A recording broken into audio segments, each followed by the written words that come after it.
Hi guys, welcome back to my channel. In my previous video, as we had began with the series of 120 idioms, so here is the second idiom. But before starting it, please don't forget to like, share and subscribe my channel.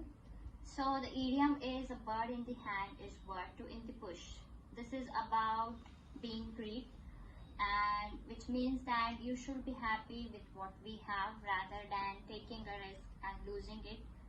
For example, if I have been offered 150 rupees for my old watch, and I have asked for the advice from my friend, and he gives me a reply of, you should take it. A bird in the hand is worth two in the bush. That's it. Thank you.